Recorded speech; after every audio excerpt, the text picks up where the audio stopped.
Welcome to The Explainer. Today, we're unlocking a psychological secret that's going to absolutely change how you handle daily social anxiety.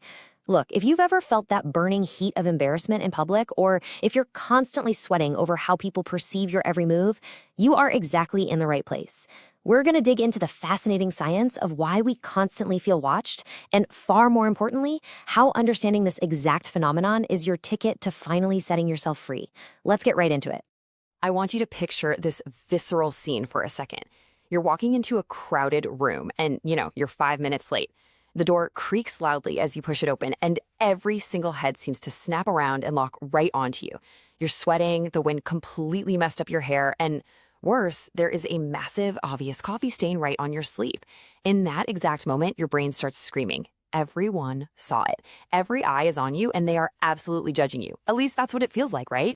But here is the massive, literally life-changing reality check. What actually happened in that room? Well, maybe 2 people out of the whole group even glanced up. One of them was just checking the door because they were waiting for someone else. The other one, they looked right back down at their phone before you even pulled out a chair.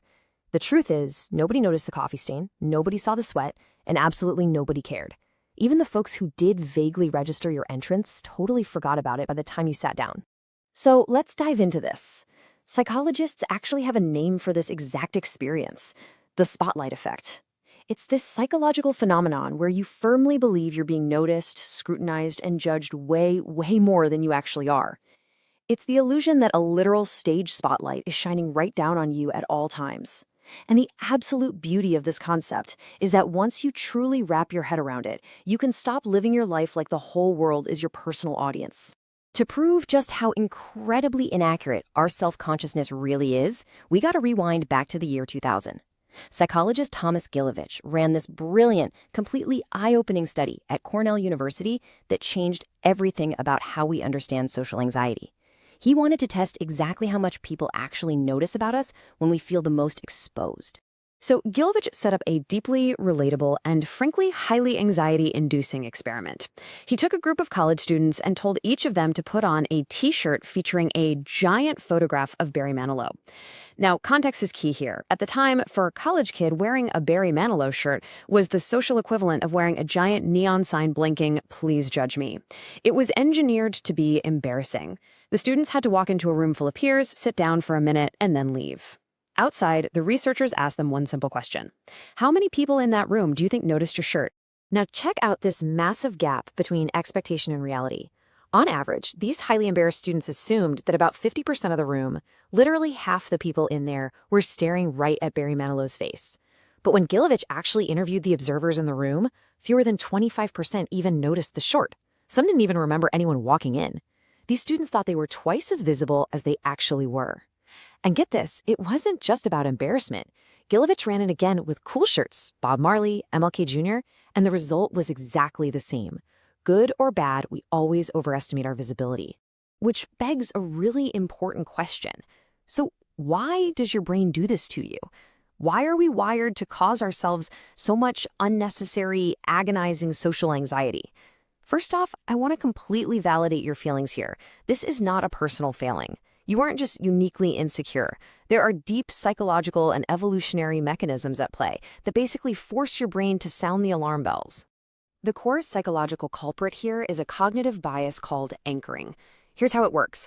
You experience the entire world from exactly one perspective, yours. You intimately feel your own nervousness. You hear your own voice crack in a meeting. Because your own self-awareness is just so loud and so vivid, it acts as an anchor. When you try to guess what other people are thinking, you start from that intense feeling and you try to adjust for the fact that, sure, others have their own lives. But the trap is, you never adjust enough. You incorrectly assume that the intense anxiety you feel inside must be radiating outward for everyone to clearly see. To perfectly illustrate this anchoring, just think about stepping into an elevator with a total stranger. What is your perspective in that moment? You're probably staring at your phone, thinking about what you're going to eat for lunch, or stressing over an email you forgot to send. But what's their perspective? They might have spent 10 minutes agonizing over their outfit that morning. Maybe they're highly self-conscious about a pimple, or worried they sprayed way too much cologne. You didn't notice any of their flaws because you're the star of your own movie. But guess what? To them, you're just background scenery too. But to really understand why this anchor feels so heavy, we have to look at the number 150. This is the evolutionary root of the whole problem. For tens of thousands of years, humans lived in small tribes of roughly 50 to 150 people. In that ancient world, your social reputation wasn't just about protecting your ego, it was quite literally a vital survival tool. If the tribe judged you as weak or strange, you risked being pushed out, and exile from the fire meant almost certain death. So, historically speaking, standing out was incredibly dangerous. But let's contrast that ancestral past with our reality today. 8 billion. You do not live in a tribe of 150 people anymore. You live in a world of 8 billion people. You probably pass more strangers in a single week commuting to work than your ancient ancestors met in their entire lifetimes. Yet, your brain hasn't fully caught up. It's running outdated survival software. It's constantly scanning the room, totally convinced that every pair of eyes is a potential threat to your survival. It's screaming that everyone is watching you, but they aren't. And this actually builds into an even deeper psychological trap. Gilovich, along with fellow researcher Kenneth Savitsky, discovered another layer to this called the illusion of transparency. This is the false, but insanely convincing, belief that your internal, hidden emotions are clearly broadcasting right on your face. It's that horrible fear that when you're anxious, people can literally see your heart pounding through your chest, or that when you're sad, everyone knows exactly what's wrong just by glancing at you. To firmly prove this, they ran 2 fascinating tests. In one scenario, they had people give public speeches while feeling absolutely terrified. The speakers were convinced the audience could see their intense fear radiating off them. The audience's reality? They barely registered any nervousness at all. In another brilliant setup, participants drank heavily bitter, disgusting drinks while trying to keep a straight face. The tasters believed observers could easily tell how gross it was. The observers couldn't tell at all. Your inner world, the anxiety, the burning embarrassment, is safely hidden behind an invisible wall. Which brings us to the ultimate solution, the actual proven secret to reducing your social anxiety. In a 2003 follow-up study, researchers found the antidote. They took a group of people terrified of public speaking and simply told them about the illusion of transparency. Step 1, they learned that audiences absolutely cannot see their hidden nervousness. Step 2, they gave their speeches. And step 3, the results were incredible. Simply understanding this psychological illusion actively made them perform better.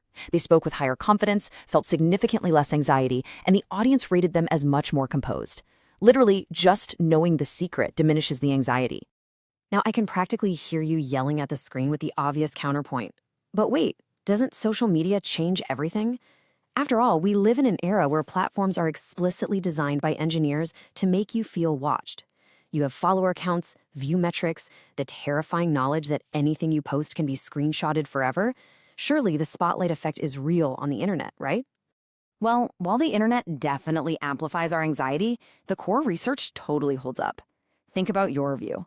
You spend an agonizing 20 minutes drafting, deleting, and rewriting a photo caption, utterly convinced everyone on your feed is going to critically analyze your choice of words.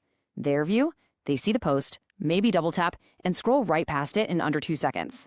Even online, people aren't deeply studying your life. They're just rapidly consuming content while thinking about what they are going to post next. So the crucial point here is how you use this profound information to find actual freedom in your daily life. Think about all the precious energy you spend managing an audience that barely even exists. Because people are inherently focused on themselves, you are free. You can go to the restaurant and eat alone without feeling weird. You can raise your hand and ask that question you think sounds stupid. You can wear the bold shirt you actually like. That awkward thing you said last Tuesday, I promise you, everyone else has completely forgotten it because they're too busy worrying about the awkward thing they said last Wednesday.